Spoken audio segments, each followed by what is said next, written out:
Leuk dat je kijkt of luistert naar een nieuwe aflevering van Prove Them Wrong. Vandaag heb ik de gast Melody Vroom. Melody zullen jullie vast en zeker wel kennen van Love Island, maar ook heeft zij een hele grote modellencarrière achter de rug. Ze was woonachtig in Parijs en liep shows voor onder andere Dior, Louis Vuitton en Dolce & Gabbana. Vandaag deelt ze voor het eerst haar verhaal.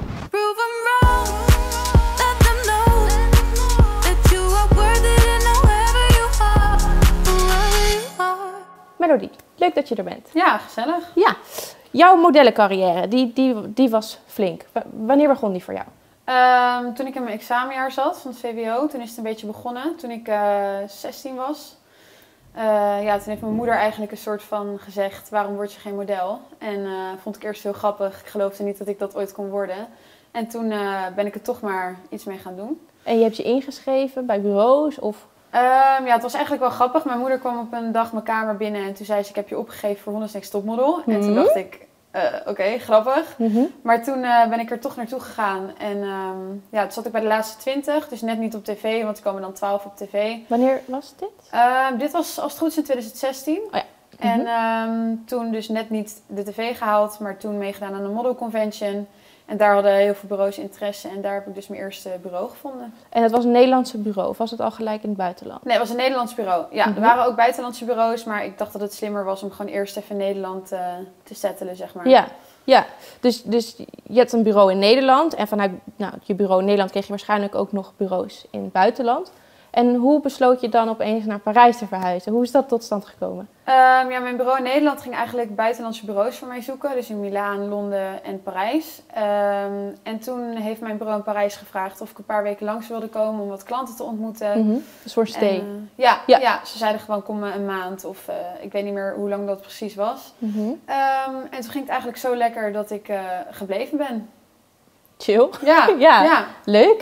En toen woonde je daar en toen je leefde gewoon eigenlijk echt gewoon van het modellenwerk en je deed er niks naast. En... Nee, ik heb echt alleen modellenwerk gedaan toen en het ging gewoon heel lekker. Dus daar kon ik ook gewoon alles, daar kon ik gewoon van leven. Ja.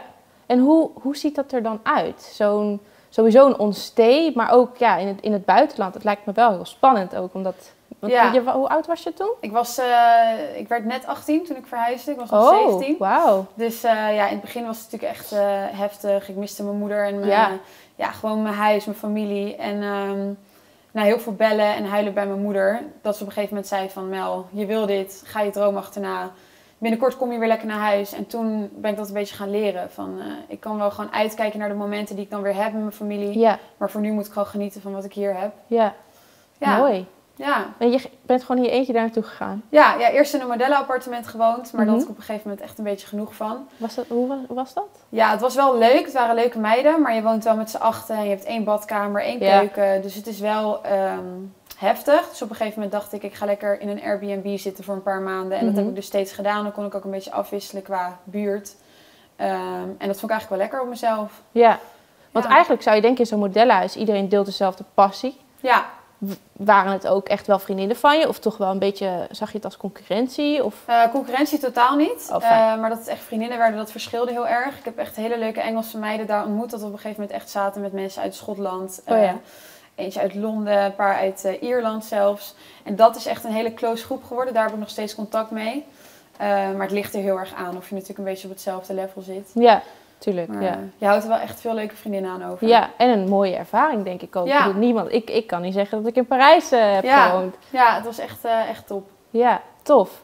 En hoe ben je dan op een gegeven moment ermee gestopt? Je bent nu hoe lang gestopt? Ik ben nu ongeveer 2 jaar gestopt, denk ik. Je doet helemaal niet meer? Nee, af en toe gewoon voor de leuk een shoot, maar niet als baan, zeg maar. Nee. Als iemand me vraagt, dan vind ik het wel leuk. Als het een vriend van me is of vriendin van me, dan doe ik het wel. Maar ik heb eigenlijk besloten te stoppen.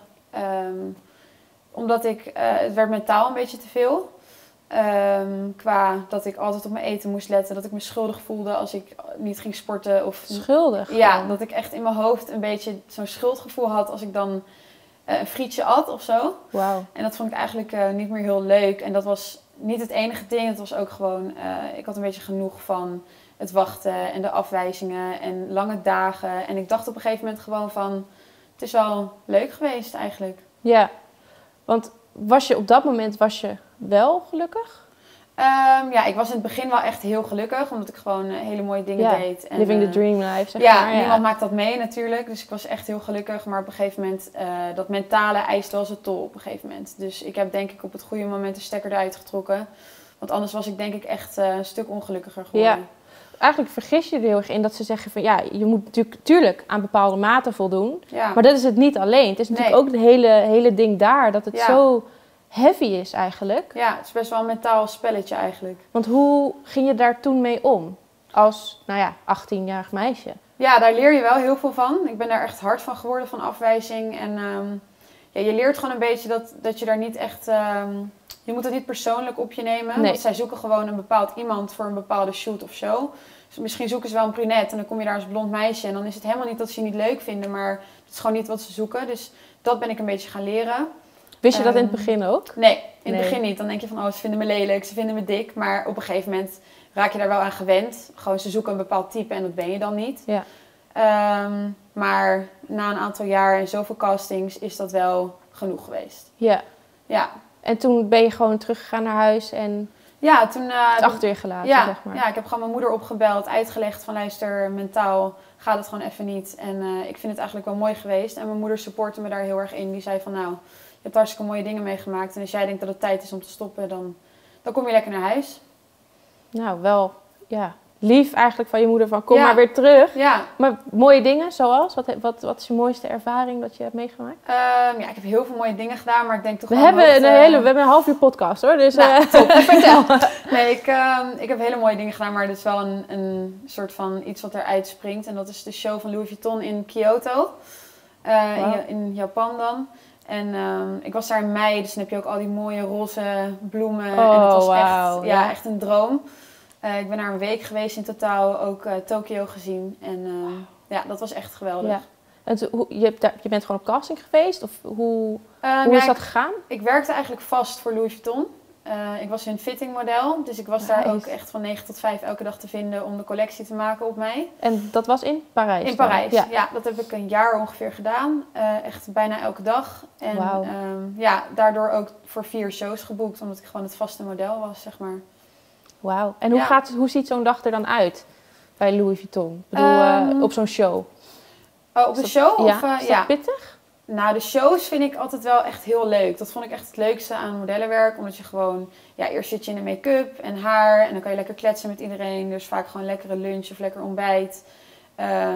En al die adrenaline, zeg maar, daardoor gaat de dag heel snel. Mm-hmm. Want je hebt natuurlijk uiteindelijk maar een minuut of zo op de catwalk. Maar het is gewoon, als je eenmaal vriendinnen hebt en je hebt gewoon leuke gesprekken met iedereen. En je kent ook een beetje op een gegeven moment de make-up artists. En ik vond shows eigenlijk altijd heel leuk. Ja, tof. Leuk. Ja. Want je moet natuurlijk aan bepaalde maat voldoen. En je gaf aan dat je dat best wel lastig vond. Werd je daar dan ook uiteindelijk ook op afgewezen? Of heb je tijdig gezegd van oké, ik ga dit gewoon niet redden? Ik heb eigenlijk nooit dat ik ben afgewezen voor mijn maten. Want ik had eigenlijk altijd wel de goede maten. Mm-hmm. Ik was wel altijd aan de dunne kant. Echt een kleine heupmaat, zeg maar. Wat woog je ongeveer? Ik woog toen ongeveer 50 kilo. Dus met mijn lengte is dat wel... Wauw. Ja, is dat en wel wat heftig. weeg je nu dan? Ik weeg nu 20 kilo meer. Dus voor mijn gevoel een stuk gezonder. Ja. En ook meer vrouwelijke vormen natuurlijk. Ja. Dat. Wauw. Ja. En op dat moment zeg maar dat je hebt gezegd van oké, ik stop ermee. Heb je daar spijt van nu? Of? Nee, eigenlijk helemaal niet. Ik kijk met heel veel plezier terug op wat ik gedaan heb. Goed zo. Maar ik heb er gewoon vrede mee, zeg maar. En ik zit hartstikke lekker in mijn vel nu. In het begin vond ik het wel lastig met dat ik aankwam dat mensen zeiden van je bent dikker geworden of zo. Dat las ik wel eens op Instagram, dat ik dacht van maar ik ben wel lekker gezond nu. Ja, ik weet niet. Ja, ik zit lekker in mijn vel en ik studeer aan de hotelschool. Tuurlijk vind ik het leuk als ik af en toe op een shoot ben om nog modellenwerk te doen. Maar het is niet zo dat ik denk van had ik maar nooit weggegaan. Het prikkelt niet meer? Nee. Je zou het ook niet meer doen? Ja, voor de leuk, maar... Ja, ik zou het wel naast school leuk vinden om te doen, maar nooit meer fulltime. Dat is echt wel een hoofdstuk wat ik achter me heb gelaten. Ja. Vind je dat er iets zou moeten veranderen in de mode-industrie? En zo ja, waarom? Ik denk dat er op dit moment gewoon een markt is voor 2 extreme kanten. Er is een kant voor hele dunne modellen, wat dan straight wordt genoemd, die size 0. En er is plus size. Maar voor mijn part mag er ook gewoon een grote markt komen voor alles wat ertussenin zit en erbuiten. En ja, soms heb je gewoon een bepaald lichaamstype en dan kan je dat niet echt veranderen. En dan ben je... Ik heb ook gezien dat mensen te dun zijn om een model te zijn. Of ja, je hebt nu niet echt een markt voor iedereen. En dat zou ik wel heel mooi vinden. Dat je met maat 38, zoals ik nu heb, ook gewoon lekker aan het werk kan. Ja. En ik denk dat dat ook een gezonder idee gaat geven. Want er is nu wel een soort van beweging in het beeld, in de modellenwereld. Er is natuurlijk plus size, dat is al heel goed. Maar dat sluit dan weer andere mensen buiten. Dus ik denk als er voor iedereen gewoon een markt is, dat dat echt heel erg zou helpen. Eens. Ja. En nou ja, je hebt dus grote shows gelopen en mooie ervaringen meegemaakt. Wat zijn er nu dingen waar je nu echt op teruggaat dat je denkt van, wauw, dat heb ik gewoon wel eventjes gedaan? Ja, ik denk toch dat ik een jaar lang voor Louis Vuitton gewerkt heb. Dat is wel echt... Dus ik kwam ook binnen met een Louis Vuitton tas. Ja, dus, ja, supporting the brand. Fan. Nee, het was echt... die designer, Nicolas Ghesquière, was echt... die vond mij gewoon heel leuk. En het was heel fijn om met hem te werken.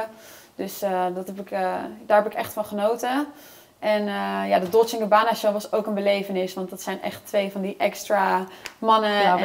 We moesten ook een soort van heel diva lopen en lachen tijdens de show. En dat had ik nog nooit gedaan. Dus dat was ook echt een ervaring. Ja.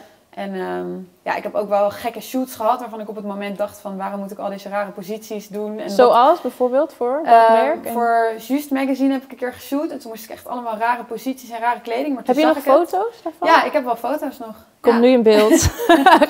Gaan we erin editen. Superleuk om te zien. Ja, nee, uiteindelijk vond ik dat ook wel een hele vette shoot. Ze zien altijd wel een soort van het plaatje. Dus om daar terug te kijken vind ik wel echt vet. En vaak sta je op set, denk je echt, wat ben ik aan het doen? Ja, en dan zie je het eindresultaat. Ja, en dan denk je, ik snap het. Tof. Ja. En ik kan me ook wel voorstellen bij jou dat je... Ja, je hebt shows gelopen voor hele grote merken. En je bent een topmodel. En daar vinden andere mensen wel heel erg wat van, denk ik. Ik bedoel, hoe voelde dat op dat moment voor jou? Besefte je het? In het begin ging het eigenlijk een beetje dat mensen dachten van mijn school bijvoorbeeld. Ik kom uit een best wel klein dorp en daar dachten ze van, oh, dat haalt ze toch nooit. Oh, je wordt model, dat lukt toch nooit. Dus dat was in het begin een beetje.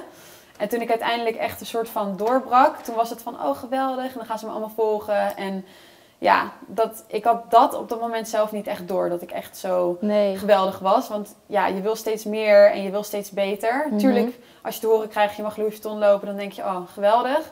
Maar nu ik erop terugkijk, denk ik van, dat heb je wel even geflikt, Mel. Ja. En jaren later. En het is echt wel iets tofs om naar je kinderen te vertellen later. Precies. Hoor. Ik weet niet. Ja. Cool. En het hele modellenwereldje, dat eist natuurlijk ook wel een beetje zijn tol. Mentaal, lichamelijk. Ja. Hoe heb je het mentaal ervaren? In het begin had ik heel erg last van die heimwee. Wat ik op een gegeven moment wel echt een beetje aan de kant heb kunnen zetten. Hoe heb je dat gedaan? Eigenlijk gewoon echt goed naar mijn moeder geluisterd. Van, dit is iets wat ik wil, dus dan moet ik er ook echt voor gaan. En dat heb ik echt een beetje geaccepteerd. En gewoon uitkijken naar de momenten die je wel hebt met je familie. Want je mist natuurlijk ook wel eens een verjaardag of een feestje of iets. Dat kan niet bij alles zijn. Nee. Maar op een gegeven moment had ik mentaal echt wel vrede daarmee. Maar het lange wachten en de afwijzingen en het constant in shape blijven, dat eist ook wel zijn tol op je mentale gezondheid, zeg maar. Ja. Dus op een gegeven moment heb ik daar wel een beetje moeite mee gehad. Ja. En hoe ben je daarmee omgegaan op dat moment? Ik heb daar veel met mijn agency in Parijs over gepraat. Dat was echt heel fijn. Als ik ergens mee zat, dan kon ik naar hun toe. Ik heb het wel heel lang opgekropt, maar uiteindelijk heb ik het ook gedeeld met mijn moeder. En dat heeft uiteindelijk tot het besluit geleid van, dan stop ik er nu mee. Ja.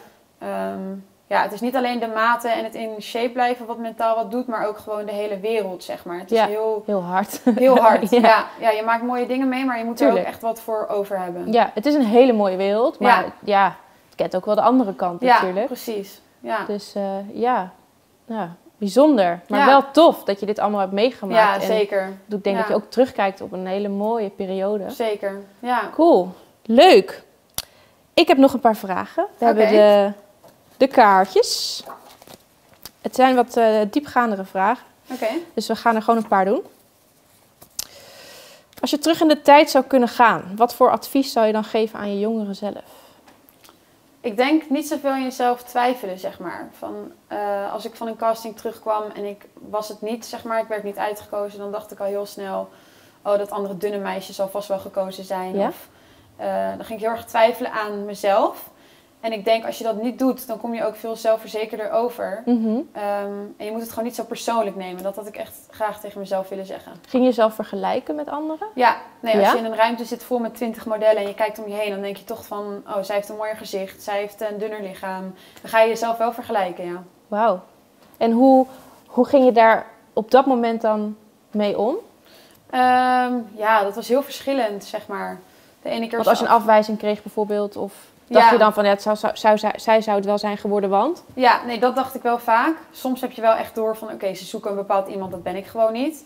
Maar af en toe denk je ook wel eens van, ja, ik dacht juist dat ik heel goed bij dit merk paste en dan gaan ze voor dat meisje. Wat heeft zij dan wat ik niet heb? En dan ga je wel een beetje aan jezelf twijfelen. Ja, en dat moet je dus nooit doen. Nee, dat had ik echt graag willen zeggen. Maar ik was natuurlijk ook nog wat jonger. Ik ben nu 22, dan ben je wel op een ander mentaal niveau, zeg maar. Als ik dat toen had geweten, dan dat had me wel geholpen. Ja, dus tips voor jongere modellen. Ja, niet aan jezelf twijfelen. Heel goed, nice. Zijn er dingen in jouw modellencarrière die je als heel heftig hebt ervaren? Ja, het is wel zo dat ik om me heen heftige dingen heb gezien. Ik ben zelf nooit van het extreme modellendieet geweest, wat altijd een soort van het beeld is van koffie en sigaretten en je doet het er maar mee. Maar ik heb wel om me heen ook gezien dat veel modellen naar drugs grepen om af te vallen. Wauw. Dus ik heb om me heen en ook verhalen gehoord van veel cocaïnegebruik in de modellenindustrie, waardoor modellen dus dunner worden of dun blijven. Zelf gelukkig nooit me hoe zeg je dat? Ja. Aan verbonden? Nee, zelf nooit gedaan. Nee. Maar dat is wel iets wat je om je heen veel ziet. Van koffie, sigaretten, cocaïne. Dat zijn wel een beetje dingen in de modellenwereld die worden ervaren als middelen om af te vallen. Niet bij iedereen natuurlijk. Ik heb dat niet vaak gezien. Maar dat zijn wel dingen die je hoort of ziet. Wauw. Dus dat zijn wel echt heftige dingen. En wordt dat vanuit hun agency dan getolereerd? Nou, gedoogbeleid? Of hoe zit dat? Ja, ik weet niet. Ik denk dat dat een soort... ik weet het niet. Ik hoop niet dat agencies dat... uiteraard. Nee, van mijn agency ook nooit zo geweest van doe maar dit en dan val je gewoon af. een tip, zeg maar. Van, maar het is wel iets wat ik gewoon heel heftig vond om mee te maken. Dat gewoon veel gebeurt. Ja, wauw. Ja. Heb je veel geld verdiend met modellenwerk en maakt het gelukkig? Het geld maakt zeker gelukkig. Ja? Ik heb lekker geld verdiend en mooie dingen van kunnen doen, van kunnen kopen. En ik heb dat ook altijd gezegd van, als het me niks oplevert, dan kun je het natuurlijk doen voor de mooie ervaringen. Maar dan had ik het denk ik nooit zo lang gedaan. Ik had wel zoiets van, oké, dan kan ik gewoon lekker mijn spaarrekening opbouwen. En dan kan ik misschien gewoon mijn opleiding betalen. En dan heb ik er later ook wat aan, zeg maar. Ja. Want de mooie ervaringen blijven ook hangen natuurlijk. Maar als ik het alleen daarvoor had gedaan, dan had ik het wel wat korter gedaan. Ja, dus het eigenlijk door het geld heb je zoiets gedacht van oké, ik ga er gewoon mee door. Ja, eigenlijk ook door de mooie ervaringen. Tuurlijk, maar het is een beetje 50-50. Ja, want ik kan me ook wel voorstellen, kijk, natuurlijk, weet je, het eist een tol en mentaal, maar ook lichamelijk. Ja. En ja, dat mensen zeggen van ja, maar je verdient er veel geld mee, dus je mag eigenlijk niet zeuren. Ja. Toch? Ja, dat zeggen veel mensen ook. En als ik het er ook over heb met mensen, hoor ik ook wel eens van, wat bedoel je, zware dagen? Je maakt een paar foto's. Ja. En, maar dat is niet zo. Mensen weten niet wat er achter... Je kan ook wel eens gewoon een dag op je benen moeten staan. Gewoon 10 uur lang op je benen staan. En ja, dan ben je echt kapot, zeg maar. Ja. Dus ja, mensen weten soms niet hoe zwaar het af en toe kan zijn. Ja, het is echt wel vooroordelen, zeg maar, over de hele wereld. Van je vliegt de wereld over en je krijgt gratis dingen en je maakt een paar foto's. Maar dat is de glamour, maar je hebt ook de andere kant. Ja, zeker. Ja, mooi. Wat is het allergekste dat je ooit als model meegemaakt hebt? Het allergekste? Zo, weet ik eigenlijk mag ik pas zeggen hoor? Pas. Ja, doe maar pas. Maar ik weet het oprecht niet. Ik kan even niks bedenken. Nee. Niet dat ik echt denk, ik heb een keer iets heel geks meegemaakt. Of dat je dacht van, wow, dit is echt een aparte design, maar ik rock het wel. Of, ik heb wel een keer een hele aparte show gelopen, ja. Dat was Maniche Aurora in Parijs. En die had echt een soort van... die man kwam uit India, geloof ik. En hele extravagante kleding. Dat ik uiteindelijk het zag en ik dacht van, ja, het past gewoon in het plaatje. Maar dat ik op dat moment echt dacht van, wat heb ik nu aan, weet je wel? Hoe voel je je dan ik kan me wel voorstellen dat als je iets aan hebt als model zijnde, wat misschien niet jouw eerste keuze is, zeg maar. Je moet het alsnog verkopen aan de klant. Hoe doe je dat? Ja, je moet gewoon eigenlijk lekker stevig in je schoenen staan en gewoon die catwalk rocken en dan komt het gewoon goed over. En dat heb je de ene keer natuurlijk meer dan de andere keer. Want als ik in Dolce & Gabbana liep, voelde ik me wel mooier dan in die gekke roze kleding, zeg maar. Ja. Maar het is wel hun werk en wat hun mooi vinden en wat hun willen verkopen. Dus dat moet je gewoon een beetje accepteren. En dan, je zal niet alles mooi vinden natuurlijk. Nee. Maar voelde je je wel altijd mooi? Niet altijd, nee. Je hebt ook wel eens gewoon gekke make-up of weet je wel, wat jij nooit bij jezelf zou doen. Maar ja, dat hoort er gewoon bij. Ja. Heb je beelden van de show van de Indiase dingen? Ja, daar heb ik beelden van. Komen ze weer? Leuk. Nee, het is altijd heel tof om te zien. Als je het dan, weet je kan het wel horen, maar het is echt wel grappig om dat dan inderdaad ook te zien. Als je nu weer 16 zou zijn, zou je dan iets anders doen? Zo ja, wat dan? En zo nee, waarom niet? Nee, dat denk ik niet. Ik denk dat modellenwerk mij echt veel geleerd heeft over mezelf en heel zelfverzekerd en ook gewoon heel independent heeft gemaakt. Dat ik gewoon op mijn eigen benen kan staan. En dat heb ik vanaf jongs af aan gewoon al geleerd. En ook de discipline die ik nodig had, heeft me ook echt wel verder gebracht. Ja. Dus ik denk niet dat ik ooit een andere keuze had gemaakt. Nee. Mooi. Ja. Nou, mooie afsluiter. Ja. Super thanks voor je openhartigheid en je delen van je ervaringen. En wellicht heb je nog een leuke tip voor de jongere modellen? Nou, ik zou zeggen, ga het vooral doen. Ja. Het is hartstikke leuk, maar blijf gewoon niet hangen in een negatief zelfbeeld. En weet ook als iets ongezond voor je lichaam is. Ja. Dat is denk ik de grootste les. Ja, mooi. Ja. Dank je. Thanks. Ja, graag gedaan.